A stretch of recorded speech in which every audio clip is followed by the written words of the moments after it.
First ever factory outlet Mukunda jewelleries KPHP Somajiguda Kothapet Khammam. నమస్తే రమగారు. నమస్తే జయ. రమగారు, మనము సాధారణంగా గుమ్మానికి పసుపు రాసుకోవాలనుకుంటాము. మ్మ్. కలర్లు వేయకుండా చక్కగా వారం వారం పసుపు రాసుకుంటే చాలా మంచిదని. అంతెందుకండి, మనం లాస్ట్ 2 years నుంచి ఎదుర్కొంటూ ఉన్నాము. ఒక మహమ్మారి మనల్ని పట్టి పీడిస్తూ ఉంది కదా. సో పసుపుని బాగా వాడాలి, వంటలు ఎక్కువగా ఉపయోగించాలి, ఆవిరి పట్టడానికి కూడా వాడుకోమని చెప్తూ ఉంటారు. కొన్ని పచ్చళ్ళాటల్లో కూడా ఎక్కువగా మనం పసుపుని వాడుతూ ఉంటాం కదా. ఇదివరకు కూడా ఈ పసుపు వినియోగం ఇలాగే ఉండేదండి. ఉండేది. పసుపు క్రిమిసంహారిణి కదా. ఇంట్లో కూడా మనం నీళ్లు చల్లుకుంటాం, ఉమ్, వారం పసుపు వారం పసుపు పసుపు నీళ్లు చల్లుకోవడం, శుక్రవారం పసుపు నీళ్లు చల్లటం, అవును, కళ్ళాపు చల్లేటప్పుడు చిటికెడు పసుపు వేయటం. అందులో వేసుకోవటం. పసుపులో కర్క్యూమిన్ అని ఒక ఇది ఉంది, కెమికల్. ఏదో అలా అంటారు, నాకు అలా గుర్తుంది, కర్క్యూమిన్ అనే.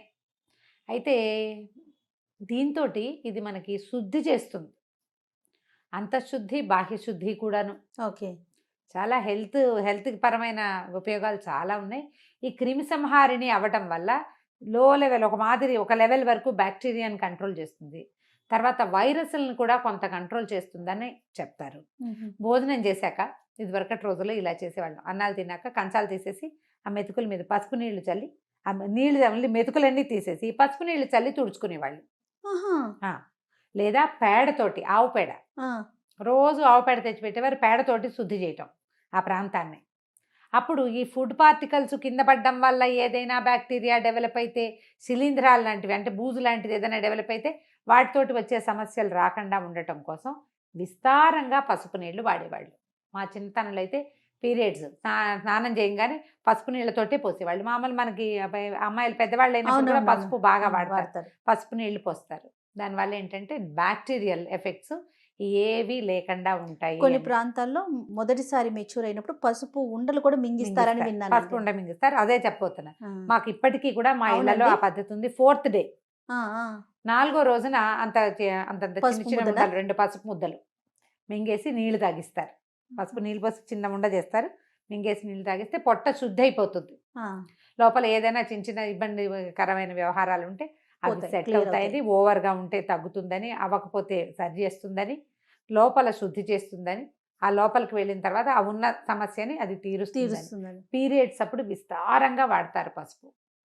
తర్వాత ఈ ఇంట్లో అన్ని మూలల కాస్త ఈ శుక్రవారాలు అవి ఇప్పుడు కొంచెం శుద్ధి చేసుకోవటం, ఎవరైనా మరణించిన ఇళ్లలో పసుపుతోటి శుద్ధి చేసుకోవటం, అమ్మాయిలు పెద్దవాళ్ళు అయినప్పుడు ఈ పురిటికి డెలివరీ అయిన తర్వాత అప్పుడు కూడా పసుపు వాడతాం. ఈ పసుపు అనేది మరి ఎన్ని వేల సంవత్సరాల నుంచి మన జీవితాల్లో ఉందో.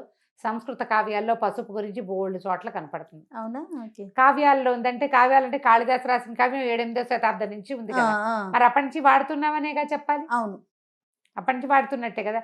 ఇంకా 1వ శతాబ్దంలో ఉన్న దేవాలయాలు, అప్పుడు 2వ శతాబ్దంలో కట్టిన దేవాలయాల్లో కూడా అమ్మవారికి పసుపు సమర్పించడం అనేది విధానాలు ఉండేవి. అప్పటి నుంచి ఉంది, ఇన్ని సంవత్సరాల నుంచి వాడుతూనే ఉన్నాం. దాంట్లో ఉన్న ఔషధ గుణం మనం తెలుసుకున్నాక ఆయుర్వేద శాస్త్రరీత్యా వైద్యానికి చాలా ఉపయోగపడుతుంది. కాబట్టి పసుపుని మన రెగ్యులర్ వంటల్లో, ఇళ్ళు వాకిళ్ళు శుభ్రం చేసుకోవటాల్లో, బట్టలు శుభ్రం చేసుకోవటానికి, శరీరం శుభ్రం చేసుకునేటప్పుడు నలుగులోకి కొంచెం పసుపు వేసుకోవటం, ఇవి అలవాటు చేసేసారు. ఇది పైగా మనకి పసుపు పవిత్రమైన దినుసుల్లో ఒకటి. అవును, అమ్మవారికి పసుపు కుంకుమ సమర్పిస్తాం. పసుపు స్త్రీలకి అత్యంత అవసరమైనది. ఇది వరకు నీళ్లలో తిరిగేవాళ్ళు, బాగా తడిలో తిరిగి పని చేయాల్సి వచ్చేది, నీళ్లు తెచ్చుకునేవాళ్ళు, కాళ్ళు పాడైపోతుండేవి. ఎప్పుడు పసుపు రాసుకోవటం, వాకిళ్ళకి రోజు వాకిలి గుమ్మానికి పసుపు రాసి బొట్టెట్టి ముగ్గేసి బొట్టు పెట్టడం, పాదాలకు పసుపు రాసుకోవటం, ఒక చిటికెడు పసుపు ముఖానికి రాసుకోవటం ఎవ్రీడే. ఆ తర్వాత ఇప్పుడు మనం ఈ డూష్లు అవి చాలా వచ్చినాయి కదా, వాష్లు అంటే మా ప్రైవేట్ పార్ట్స్ వాష్ చేయాలి, అది పసుపుతోటి వాష్ చేయించేవాళ్ళు ఇది వరకు, పసుపు నీళ్లతోటి. మనకు చాలా కనపడుతున్నాయి అడ్వర్టైజ్మెంట్స్ కూడా. మనం దీన్ని వాడుకోవచ్చు పసుపుని. అయితే ఈ పసుపుని కొని ప్యాకెట్లలో ఉన్నది కాకుండా మనం పసుపు కొమ్ములు తెచ్చుకుని చక్కగా కొట్టి 2 దెబ్బలు కొట్టేస్తే పగులుతాయి. మంచిగా ఎండబెడితే బాగా చక్కటి మంచి రంగున్న పసుపు వస్తుంది. అప్పుడు పసుపుని పట్టించేసుకోవడం, మిక్సీ చేసుకోవచ్చు. మంచి మిక్సీ ప్రీతి లాంటివి కాస్త బాగా పనిచేసేవి వచ్చేస్తుంది. అవును, బాగా చక్కగా వస్త్రకాళితం చేయటమో, లేదా జల్లెడ పట్టడమో, 100వ నెంబర్ జల్లెడ తెచ్చుకున్నామంటే చక్కగా జల్లెడ పట్టేసేసి పసుపు వాడుకోవచ్చు. మనం సొంతంగా పట్టించుకున్నది పట్టినది అయితే హాయిగా లోపలికి తీసేసుకోవచ్చు ధైర్యంగా. అవును, ఆహారంలో వాడుకోవచ్చు, తిరగమాతల్లో తాలింపుల్లో వేస్తాం కదా, పసుపు ఎప్పుడు నూనెలో వేస్తే మంచిది అని చెప్తారు. కూరల్లో పైన చల్లుతాం కదా, కూరల్లో వేస్తాము, చారులో వేస్తాము, పులుసులో వేస్తాము, పులిహారల్లో వేసుకుంటాము. చాలా తాలింపులు, పసుపు లేని తాలింపులే ఉండవు మనకి. అవును ఒక చిటికెడు పసుపు తప్పకుండా వేస్తాం. దానివల్ల ఏంటంటే అలా అందులో ఉన్న కర్క్యూమిన్ వల్ల ఇంత అంతర్గతంగా లోపల ఉన్న పేగులు అవి శుభ్రపడతాయని. ఆహారం శుద్ధి అవుతుందన్న పాయింట్ ఒకటైతే ఓకే. మనకి ఆరోగ్యానికి మంచిది కాబట్టి దీన్ని వాడుతూ ఉంటాం. ఒకవేళ మనకి గుమ్మానికి పసుపు రంగు ఉన్నప్పటికీ కనీసం శుక్రవారాలైనా వాకిలి గుమ్మాల దగ్గర శుభ్రంగా కాస్త పసుపు రాసి కనుక బొట్టు పెడితే బయట నుంచి చెప్పుల ద్వారా వచ్చేటువంటి బ్యాక్టీరియాని మనం కొంత నిరోధించగలుగుతాం. పసుపు కొమ్ములు వాడుకోవటం, పసుపు కొమ్మరది తమిళనాడు సాంప్రదాయం నీకు తెలిసిందేగా. పసుపు అరగదీసి పసుపు అరగదీసి పూసుకుంటారు, విపరీతంగా పసుపు రాసుకుంటారు. వాళ్ళని పసుపుగా ఉంటాయి ఎక్కువ భాగం. సూత్రాల తాళ్ళు కూడా పసుపుగా ఉంటాయి. ఈ స్నానాలు చేసేటప్పుడు శుక్రవారం తలంట్లు పోసుకునే వాళ్ళు, శనివారాలు తలంటి పోసుకునే వాళ్ళు ఉంటారు కదా, సున్నిపిండిలో తప్పకుండా పసుపుని వేసుకుంటే శరీరం మీద మచ్చలు అవి తగ్గిపోతాయి. హెయిర్ గ్రోత్ తగ్గుతుంది అంటారు కానీ ఏమో అదంతా బాగా అనిపించదు నాకు. కానీ కొంచెం కలర్ చక్కగా ఉంటుంది, శరీరపు రంగు బాగుంటుంది. అంతంత పసుపు వేసుకుంటే ఎల్లో కలర్ వస్తుంది. ఒక చిటికెడు పసుపుని కూడా యాడ్ చేసుకుంటే కనుక పసుపు చాలా విధాలుగా ఉపయోగపడుతుంది. రమ్మగారు ఏ వయసు వారు తీసుకోవచ్చు అంటారు పసుపు? ఉండలు ఈ పిల్లలు పెద్ద మనిషి అయిన వయసు అప్పటి నుంచి కూడా చూసుకోవాలి. మనకి అతివేడి చేస్తుంది కొంతమందికి, యూరిన్ బర్నింగ్ లాంటివి వస్తాయి. అలాంటివి ఏమీ లేకపోతే పొట్టలో ఏదైనా ఇబ్బంది ఉందేనే అనిపిస్తే కనుక అప్పుడు తప్పకుండా వేయచ్చు. మెనోపాజ్ స్టేజ్లో కూడా వేసుకోవచ్చు. మనకి పీరియడ్కి సంబంధించినవి, గర్భాశయానికి సంబంధించిన వ్యాధులు ఏ ఉన్నా సరే మంచి పసుపు ఇంట్లో పట్టుకున్నది 2 కుంకుడు గింజలంత ఉండలు, 2 ఉండలు పీరియడ్ వచ్చిన 4th డే స్నానం చేసేస్తారు. పసుపు రాసుకుని స్నానం చేయటం, 2 ఉండలు పొద్దున్నే ఇచ్చేస్తే చాలా బాగా ఉపయోగపడుతుంది. పరగడుపుని తీసుకోవటం, పరగడుపుని వేసేసుకోవటం ఏంటి, పిల్లలకి అది అలవాటు చేసేయాలి జయ. పిల్లలకి ఎలా తింటారు, ఎలా మింగుతారు, గొంతుకడ్డం పడుతుంది, అడగకూడదు అట్లా.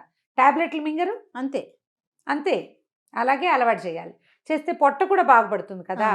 అదైనా తర్వాత ఇంకొకటి, పసుపుతో నేను రెగ్యులర్గా చేసే 2 రెమెడీలు చెప్తా. అలర్జీ కాఫ్ వస్తుంది కొంతమంది, గట్టిగా ఏదో దుమ్ముకి దగ్గు వస్తూ ఉంటుంది, పొద్దున్న లేవగానే చిక్కు తుమ్ముతూనే ఉంటారు.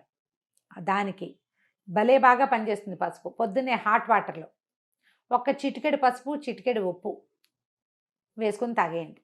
ఓకే, చాలా బాగా తగ్గుతుంది. నిద్ర లేవగానే ఆయాసం వచ్చినట్టు ఉండేది నాకు, అలా అనాల్సి వచ్చేది. ఊపిరి ఆడట్లేదు అనిపిస్తుండేది. ఏదో ఆ పొద్దుటి పూట తెలిమంచుకి దుమ్ము ఎలర్జీ అనమాట. ఎంత బాగా పనిచేస్తుందంటే అది 3-4 రోజుల్లో సగం ఎలర్జీలు తగ్గిపోతాయి. ఈ చలి రోజుల్లో ఎక్కువ వచ్చేది. ఈ పసుపు ఉప్పు గనక రెగ్యులర్గా తీసుకుంటే చాలా బాగా. చిటికే నేను చెప్తున్నది, 1/2 స్పూను ఎంత అని అడగండి. 1 కప్పు నీళ్లు, కప్పు మామూలు టీ కప్పు ఉంటుందా, కప్పు వేడి నీళ్లు, దాంట్లో ఇంతే. ఇట్లా చిటిక అంటే ఎంత, ఇంతే కదా, ఇదే కదా చిటిక. ఇట్లా 2 వేలతో తీయండి, ఎంత వస్తుంది అది వేసేయండి, అంతే. ఉప్పు వేయండి. దాని రుచి కోసం వాటి కోసం ఆలోచించద్దు, కేవలం ఆరోగ్యాన్ని గురించి ఆలోచించండి. ఇందులో నిమ్మరసం వేసుకోవచ్చా, తేనె వేసుకోవచ్చా ప్రశ్న లేదు. దీని రెమెడీ ఇంతే. ఓకే, నిజంగా కాఫీ పొడితో చేతులతో ఇంకోండి అని చెప్తే టీ పొడి వాడచ్చా అని అడుగుతారు. అలా అడుగుతున్నారని ఈ మాట చెప్తున్నా. వేరే ఏ యాడిషన్స్ చెయ్యొద్దు. వేడి నీళ్ళల్లో ఇది వేసుకొని ఉప్పు పసుపు ఎంత బాగా పనిచేస్తుందో. అయితే మన దగ్గర మనం హల్దీ వాళ్ళ దూదు తాగే విధానం లేదు, మనం వాడం దాన్ని. అవునవును, నార్త్ ఇండియన్స్ బాగా వాడతారు. ఏమైనా దెబ్బలు తగిలితే పాలల్లో పసుపు వేసుకుని తీసుకోవటం. మనం అంత విరివిగా పసుపు తీసుకునే విధానం లేదు. ఈ అలర్జీస్ కూడా మనకి అలర్జీ ఉన్న నాళ్ళు వేసుకోవటం, తగ్గిపోతే మానేయాలి. ఈ పీరియడ్ సమస్యలు కూడా సమస్య ఉన్న వాళ్ళే వేసుకోవాలి. ప్రతి నెల మనకు అవసరం ఉన్నా లేకపోయినా వేసుకోకూడదు. అవసరం ఉంటేనే. సమస్య బాగా ఇబ్బంది పడుతుంటే మనం సాధారణంగా ఒక 5 days డిశ్చార్జ్ నార్మలు, చిన్న పొన్న క్లాటింగ్ నార్మలు, ఓ పూట కొంచెం కడుపులో నొప్పి రావటం నార్మలే.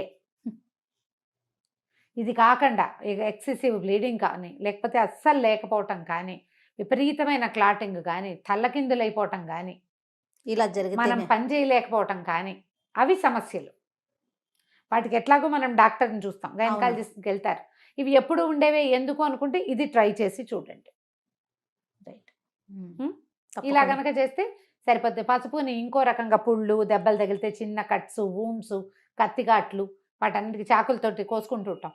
చక్కగా పసుపు పెట్టేసేయటం. ఈ వేళ్ల దగ్గర ఇక్కడంతా పాడైపోతుంది, కాళ్ళకి పసుపు రాసుకోవటం. అలాగే చేతి వేళ్ల దగ్గర ఈ పార్ట్లో అప్పుడప్పుడు మనకి వర్షాకాలం వస్తుంటాయి. అవును. ఇక్కడ కూడా కొంచెం పసుపు కొబ్బరి నూనె రంగరించి రాత్రిపూట కనుక గోళ్ళ చుట్టూతా ఇలా పెట్టేసుకుంటే దుప్పట్లు కొంచెం తెల్ల దుప్పట్లు కాకుండా చూసుకోండి. కాసేపటికి ఎండుతుంది, కొద్దిగా డ్రైగా అవుతుంది. అలా ఉంచుకోండి, తొందరగా మానుబెట్టిపోతాయి. పాదాలకి పసుపు రాసుకోవటం ఒకటి మంచి హ్యాబిట్. శుభ్రంగా ఉంటాయి, గోళ్ళు అవి పాడు కాకుండా ఉంటుంది. ఇక వెనకాల ఉన్న ఫంగస్ అవి ఏమి చేరకుండా నానిపోవటం వల్ల వచ్చే సమస్య రాకుండా ఉంటుంది. పాతకాలం పద్ధతులన్నీ కూడా మన ఆరోగ్యానికి మేలు చేకూర్చేవి. అవును. అందులో పిచ్చితనము, తెలివి తక్కువతనము, వెనకబాటుతనము ఏం లేదు. ఉమ్. అన్నీ ముందుకి తీసుకెళ్లేవేమన్నీ. Yes. అవి సరిగ్గా అర్థం చేసుకుని ఆచరించాలంతే. తప్పకుండా అండి. నమస్తే. నమస్తే.